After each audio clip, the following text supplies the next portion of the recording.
Selamat datang di podcast Ruang Lektor. Saya Lektor Amatir. Semoga tersampaikan dan selamat mendengarkan.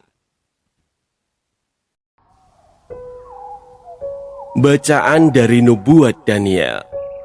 Sekali peristiwa, Raja Belsyazar mengadakan perjamuan besar untuk para pembesarnya, 1.000 orang jumlahnya. Di hadapan 1.000 orang itu, Raja minum anggur. Dalam kemabukan anggur, Belsyazar menitahkan orang mengambil perkakas emas dan perak yang telah dibawa oleh Nebukadnezar ayahnya dari dalam bait suci di Yerusalem. Sebab Belsyazar dan para pembesarnya, para istri dan gundik mereka ingin minum dari perkakas itu.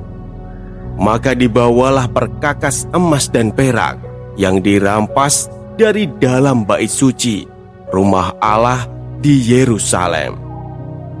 Lalu raja dan para pembesarnya, para istri dan gundik mereka minum dari perkakas itu. Mereka minum anggur dan memuji-muji para dewa yang dari emas dan perak, tembaga, besi, kayu, dan batu. Pada waktu itu juga tampaklah jari-jari tangan manusia menulis pada kapur dinding istana raja di depan kaki Dian. Raja sendiri melihat punggung tangan yang sedang menulis itu. Maka raja menjadi pucat dan pikirannya menggelisahkan dia. Sendi-sendi pangkal pahanya menjadi lemas dan lututnya berantukan. Lalu dibawalah Daniel menghadap raja. Bertanyalah raja kepada Daniel, "Engkaukah Daniel, salah seorang buangan yang diangkut ayahku dari tanah Yehuda? Telah kudengar bahwa engkau penuh dengan roh para dewa dan memiliki kecerahan akal budi dan hikmat yang luar biasa.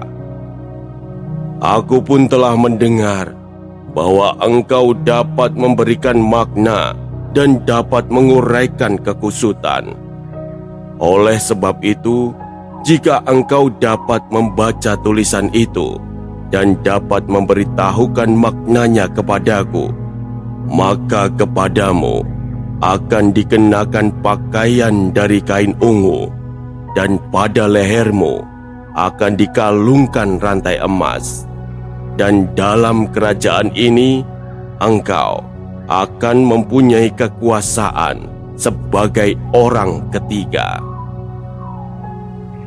Kemudian Daniel menjawab raja, "Tak usahlah tuanku memberi hadiah. Berikanlah kepada orang lain saja. Namun demikian, aku akan membaca tulisan itu bagi tuanku dan memberitahukan maknanya. Tuanku telah menyombongkan diri terhadap yang berkuasa di surga.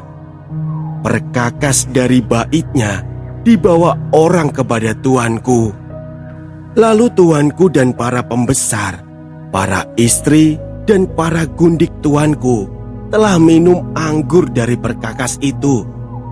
Tuanku telah memuji-muji para dewa dari perak dan emas, dari tembaga, besi, kayu, dan batu, yang tidak dapat melihat atau mendengar ataupun mengetahui. Tuanku tidak memuliakan Allah yang menggenggam nafas tuanku dan menentukan segala jalan tuanku.